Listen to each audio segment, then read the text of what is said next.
Welcome to Hofstra Today, A sit-down with the cast of Macbeth. a feature on our leading men and women's soccer teams. And Hofstra Today gets Halloweeny. All that and more at and around Hofstra Today.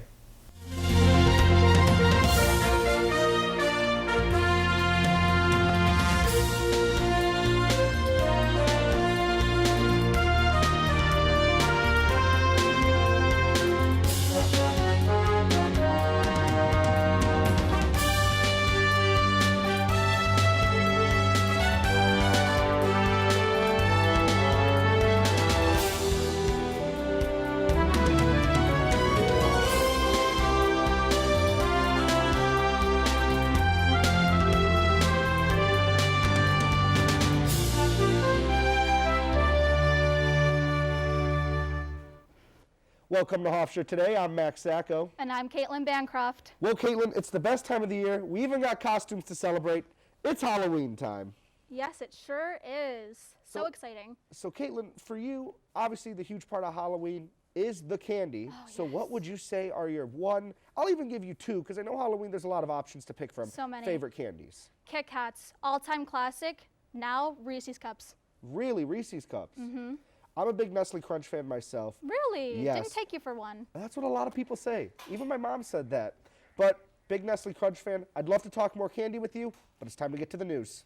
Of course. After a year of being closed to the public due to the pandemic, the Hofstra University Museum of Art has finally reopened and launched a new membership program. These memberships contribute to the level of programming, conservation, research, and exhibitions the museum has to offer. There are 5 different levels you can choose from, as well as other donation options. The first 15 people to renew, join, or donate in the month of October will be entered in a raffle to win a warm Hofstra University Museum of Art zip-up fleece. For more information on becoming a member, check out hofstra.edu/museum. In the 14th century, a pandemic known as the Black Death took the lives of over 40% of Asia and Europe's entire populations. Next week, Hofstra Professor of History Simon Doubleday will discuss how the devastating period affected the culture and politics of those same populations and how they recovered. The event will take place on Wednesday, November 3rd from 1 to 2:15 p.m. in the Guthart Culture Center. Advanced registration is required for all guests and may be completed on the Hofstra events calendar. The Zucker School of Medicine is welcoming Dr. David Bettinelli as the new dean starting in fall 2022. Bettinelli will succeed Dean Lawrence Smith for his central role at the school as executive vice president and physician-in-chief. President Susan Poser and the rest of the Zucker School say Bettinelli will continue the tradition of education and clinical excellence for years to come. On Wednesday, November 3rd, Maja Cherry will be offering a lecture in which she will discuss Race Renegades, a message to allies from her new book, The Case for Rage, Why Anger is Essential to Anti-Racist Struggle. Cherry is an assistant professor of philosophy at the University of California, Riverside. The event will run from 4:20 to 6 p.m. at the Guthart Cultural Center Theater in the Axon Library on South Campus. Cherry's lecture will be open to the public, but requires advanced registration to attend. Are you interested in sports media and its impact on culture and society? Hofstra is hosting an event for you. Professor Vaccaro, whose work has been featured on ESPN, The New York Times, and Rolling Stone, is hosting this exciting event. It features a panel of experts in sports media, including Hofstra alumni Martin Vanderberg, George Vexey, and Wayne Rendazzo, who you might know if you listen to the play-by-play for any of the Mets games. The event will be taking place virtually at 7 p.m., and anyone who is interested must RSVP to attend. Hofstra alumnus Ray Zaccaro will be on campus on Tuesday, November 9th to discuss the inner workings of the legislative process with a particular focus on how congressional staff inform policymaking. Zaccaro is the communications director for U.S. Senator Jeff Merkley. The lecture is a part of the Lives in Public Policy and Public Service lecture series presented by the Peter S. Calico School of Government, Public Policy, and International Affairs. Each year, speakers are invited to share their experience with the aim of engaging students with an interest in pursuing public service and public policy. The lecture will be in the Guthart Cultural Center Theater on the first floor of the Axon Library from 9:40 to 11:05 a.m. The event is free and open to the public, but advanced registration is required. The American Ensemble Concert is taking place on Sunday, November 7th at 3 p.m., and the ACE will be performing Diversity Through Music Part 1. The concert will feature a variety of composers and violinists, and it will take place in the Helene Fortunoff Theater with ticket sales in the Hofstra University box office. The tickets are $20 for general admission. Senior citizens and college students with ID will pay $15.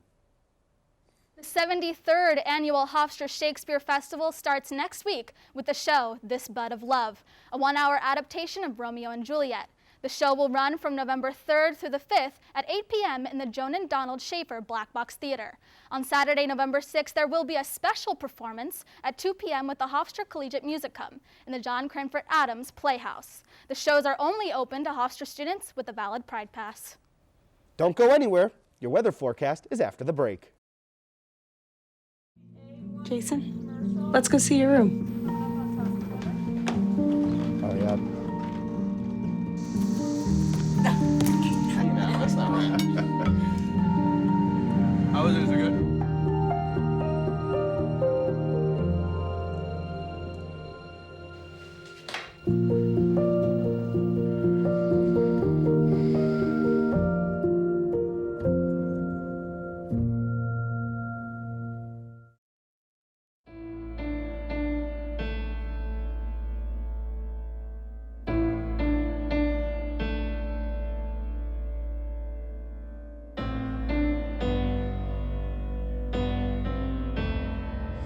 This is where you rise, this is where you shine, this is where you become the greatest of all time. History in the making. This is history in the making. History in the making. Vote for your life. Now let's go to Ariadne Morales with the weather update.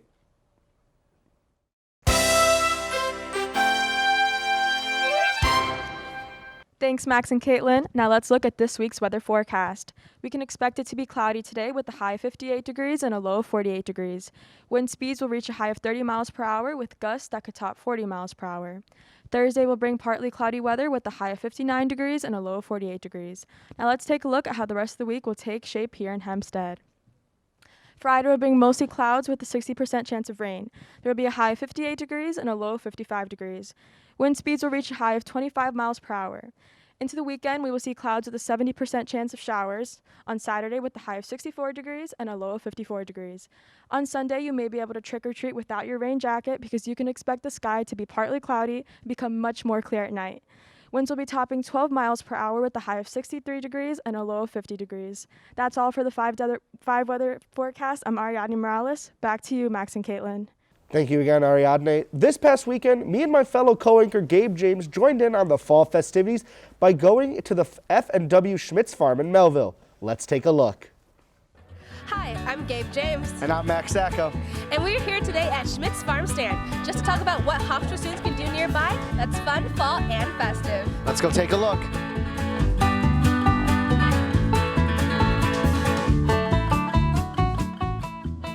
Can I pick one? Also, I don't why think is you it should hairy? pick one. Why are they hairy? I think it's just like to keep them warm during the winter. This is Chris with a K. This is JJ.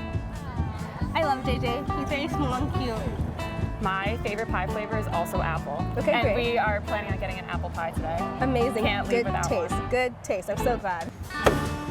Yeah, I'm not going over here. We're not going over. I'm too tall for over here.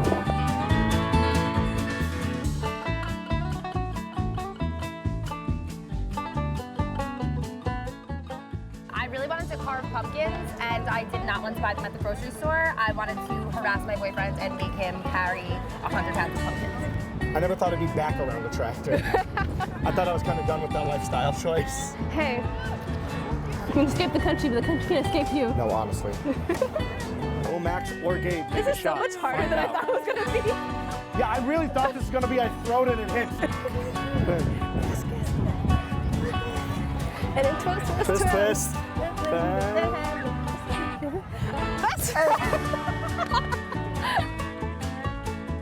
Reporting for Hofstra today, I'm Max Sacco. And I'm Gabe James. Have a great fall, Hofstra. Now, for all the latest in things entertainment, here's Max Coven.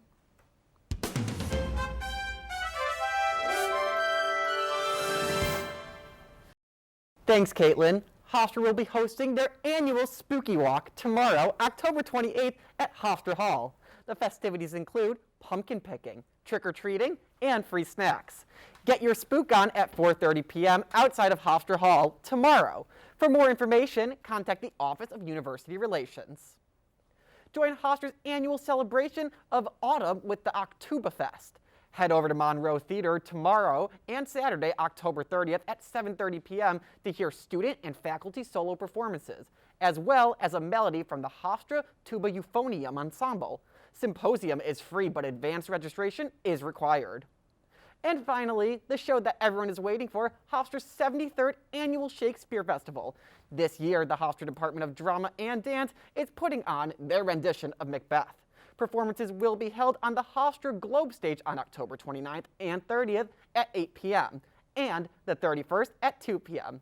Anyone in the Hofstra community is welcome to attend with their Pride Pass.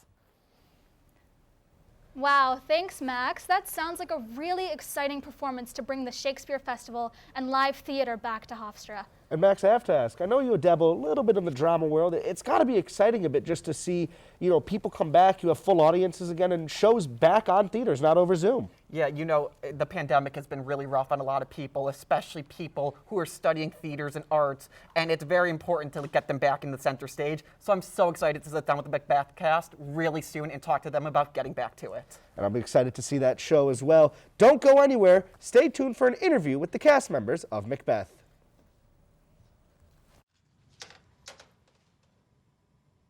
Wow, these are really good. You act surprised.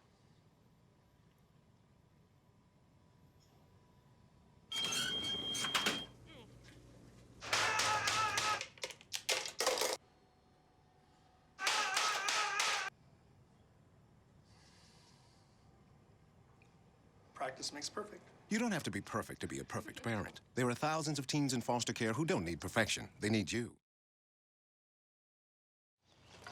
You know what, guys? There's a lot of tree branches and dry brush over here. We should probably move the bonfire over there.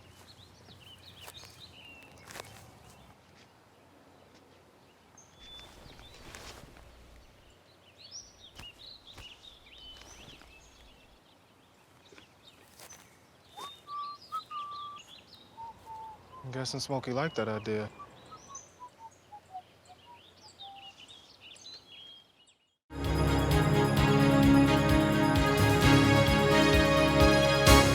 Welcome back to Hofstra Today. I'm joined by Mackenzie Krustel and Harrison Campbell, the stars of this year's production of Macbeth.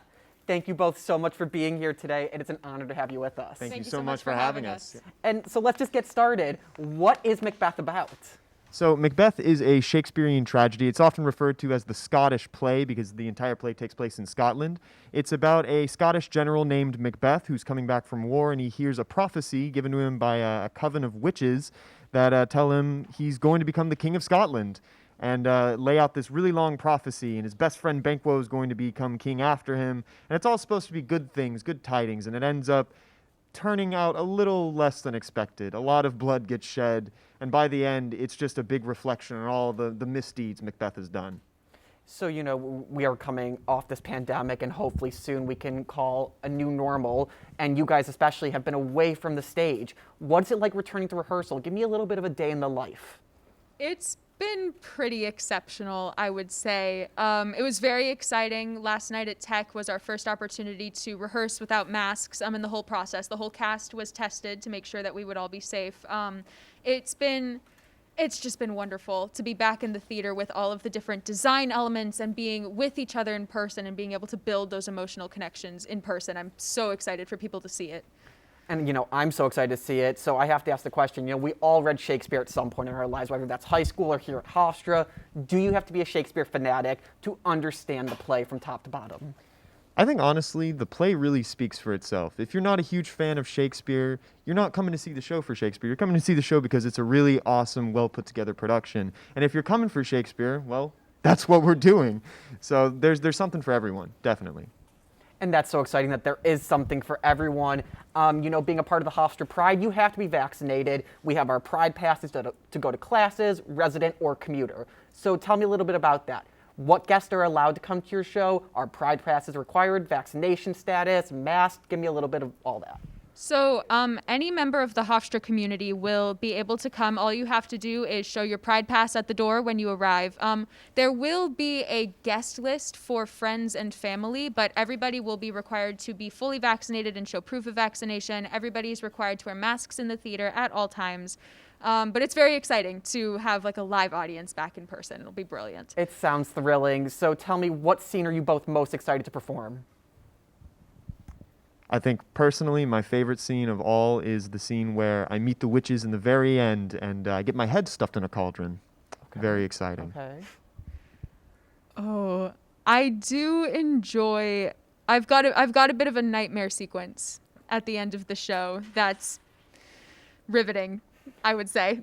Well, that sounds so exciting. And, you know, I need to ask, how would you describe the show in 3 to 5 words? Any amount of words. Enthralling. Enthralling. Absolutely riveting. Absolutely riveting. So I need to ask, just for the hell of it, if you guys were to go see a Broadway show today, what snacks are you bringing? Well, I just have to ask. That's a really good question. I'm kind of one to sneak in food from restaurants, so I like to just bring in French fries and some ketchup. Well, we can't eat in theaters right now because of masks, but if we could, and I wasn't absolutely terrified of like making like a paper crinkling sound in the middle of the show, I've been in a bit of a Skittles mood recently. Okay. That's the way I'd have to go. Okay. Yeah. And is there anything, you know, going back to the play, is there anything gory or anything we need to prepare our eyes for? Yes. Yes, be prepared to see some blood, to see some darkness, flashing lights. It's a pretty intense show design-wise, but everything looks absolutely stunning. Yes, be prepared for some gore. It's a story about monsters and about monsterization and encountering the darkness and what it means to become a monster yourself. So perfect for Halloween weekend. It really, really is. And just for a little bit of insight, when does the show start? We open this Friday. We open this Friday, and it will be open all weekend, correct? Yes, Friday, Saturday, Sunday, and then also Saturday, Sunday next weekend. Well, amazing. Thank you guys for sitting down with me. It has been a true honor, and we cannot wait to see Macbeth starting Friday night. Thank you so much. Thank you. Thank you again to Max Coven and the members of the cast of Macbeth. Now, we spoke with Geraldine Hart on the changes she hopes to make as the new head of public safety. Today I had the pleasure of speaking with Geraldine Hart, the new public safety director on campus. We had a chat about what public safety is going to look like in the coming years. Let's take a look at what she had to say. Can you talk a little bit about your background, your career, and what has brought you out here to Hofstra University? I actually joined the FBI in 1996. Spent more than 22 years there as an FBI agent, and then I moved to Long Island to take over the Long Island office of the FBI. So when I was there, I worked closely with the Suffolk County Police Department. And after about 3 or 4 years, I was selected to be the first woman to lead the 11th largest police department in the country. And moved over there in April of 2018. And in June of 2021, I decided to come over to Hofstra University and become the director of public safety. What is the vision that you have in mind for public safety now? Community engagement is really a priority that I have. I think that we can do a lot together with the Hofstra community, both internally with our students and of course outside with our neighbors in Uniondale and Hempstead. We really want to work together with all of our students. I want them to see us as just not enforcement, that we're there for them regardless of the incident, that they trust us, that they feel that they can come to us. I think those are really, really important attributes that we're working hard on. Will public safety have an update to their uniforms? Yes. It's taken a little bit longer than I wanted, but we are moving very far along on that. So we should have some sort of demo ready in about 30 days or so that I'd like to show the campus and make sure that we're all on the same page and then move forward together. I always want to make sure that people know that we're here 24 hours a day, 7 days a week, and we'll certainly listen to their concerns. We're in this together. All of us are here to support one another. I really hope that that's the image that we're portraying, and that's certainly the goal that we have here in public safety. As we heard from Director Hart, public safety's new look will include better uniforms and more campus engagement. Thank you for watching. Back to you in studio. Your national news update is coming up after this break.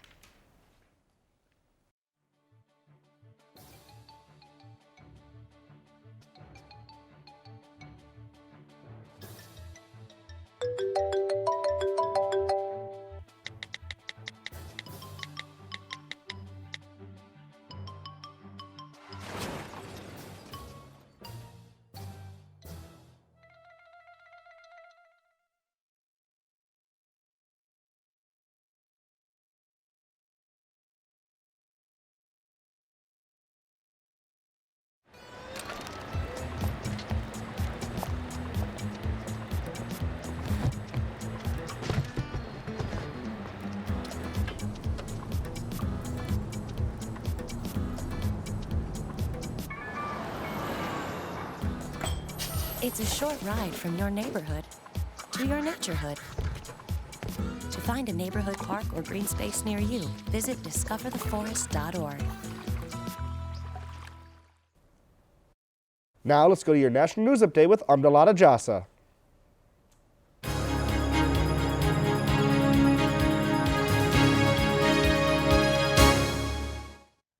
Thanks, Max. Prices are going up at the gas pumps as the country recovers from the COVID-19 pandemic.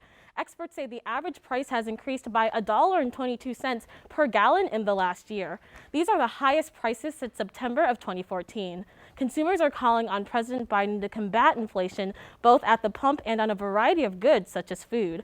The Biden administration says their options are limited as gas supplies vary. Prices are expected to remain high for another month leading up to the holidays. In other news, an FDA panel is recommending low doses of the Pfizer vaccine for children between the ages of 5 and 11. This is an important step in vaccinating more than 25 million kids in the U.S. The CDC's Vaccine Advisory Group will meet November 2nd and 3rd for the final vote on the recommendation. Health experts believe this move could be a turning point in the fight against the pandemic as young children in schools make up a quarter of the new cases. In Washington, D.C., President Biden met with key Democrats on Sunday to discuss crucial spending and tax provisions. This meeting comes as the party wraps up their expansive social safety net legislation before Biden's appearance at the UN Climate Summit next week. Speaker Nancy Pelosi says Democrats are close to completing the bill and display confidence that negotiations over issues like paid leave and Medicare benefits will be finalized by the end of the week. Republicans have been pushing to cut the spending bill from $3.5 trillion to only $2 trillion. The legislation is expected to help families during the pandemic that have been struggling, though details about the plan are still unknown. That's all for your national news update. I'm Amdalata Jasa. Now back to you, Kat and Max. Thank you again, Amdalat. Don't go away. The Hofstra Sports Update is coming up after this. Every day we take steps to keep the people we love safe, but some health risks are easy to miss. Ticks hiding in the yard can spread germs, like the ones that cause Lyme disease. Mice searching for food can spread bacteria that makes us sick. Mosquitoes lay eggs in standing water and can spread West Nile virus and more. Cockroaches are drawn to water in the home, leaving behind allergens that can trigger asthma attacks. Common pests can threaten our health. Learn how to protect your family at pestworld.org.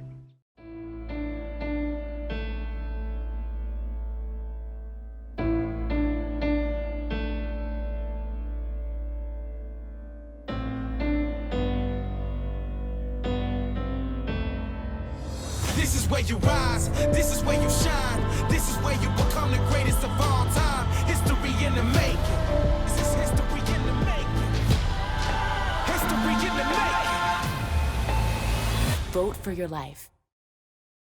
We interviewed the men's and women's soccer teams to talk about their successful seasons this fall. The men's team was formerly ranked number 19, but are currently ranked number 1 in the CAA. Hi, I am David Lazar with Hofstra today, and we are here with the two hottest teams on campus, the men's and women's soccer team. I spoke with the women's soccer team to highlight their 10 shutouts and how they are looking to take their successful season into postseason play. I am here with Simon Ridia, head coach of the women's soccer team. Simon, your team has 10 shutouts on the season. What does that say about your defense? I think it shows the effort and individual work that all the team do. You know, we talk about individual defence starting with our front forwards, and that starts with Miri Taylor, and it works all the way back to our goalkeeper. And when you've got a confident goalkeeper behind a good front 10, you're going to keep clean sheets. How, as a coach, do you take this success and manage expectations and make sure that they're not getting too confident ahead of the ultimate goal of CAA postseason play? It depends on the team. This team's quite a veteran team. We've had success in the past. Obviously, you've got to temper the excitement sometimes, but overall, I'm pretty comfortable that this team's ready and preparing like a professional team. Thank you so much for your time today. You guys have 10 shutouts this season. What does that say about your team as a whole? I think it just shows that we're really together as a team. Everyone's putting in great work, and the defense has really stepped up this year, and it's really helped Skylar Kuzmich. And I think it comes from leadership within the back. Anya and Fries, they're great, and they help control all the people around them. They help Louise, they help Krista, and it just really sets the tone by being such great leaders, and it helps everyone else in front of them play so well. You've been a part of some successful teams, but what makes this one so special? I think we have a great leadership overall with all our fifth years, and they try to show us their way of leadership, and so the lower classmen can take on what they show us and how they act as a leader and try to adapt things. So now let's head over to Danny DiCrescenzo, who's with the men's soccer team. So what's the message you preach to your team above all else, week in and week out? I think it's take it game by game, play to our identity, be who we are, be true to ourselves, and work hard every single game and enjoy the moment. And what about this group do you just love the most? I love the togetherness, and I love the personalities of the players and their ability to adapt, to work hard, and to be together as one. What is the best part about competing for Hofstra this year? I mean, I think a big part of it is obviously our success. In my 5 years, this is the best start we've had, and I'm always proud to play for Hofstra, but I mean, when you get the success from all the hard work of the 4 or 5 years I've been here, that's probably the best part. So with the regular season almost at its end, what is the team's mindset going into the final stretch? I think right now it's just about taking it game by game. I don't think it's worth it to overcomplicate things and start thinking too many games in the future. Take it one by one, work hard, follow the process, and we should be good. Once again, I'm Danny DiCrescenzo, and I just got done talking to the Hofstra men's soccer team and their head coach. Back to you in the studio. Thanks again to the Hofstra Pride men and women's soccer teams. But now, David Lazar has the latest in Hofstra sports.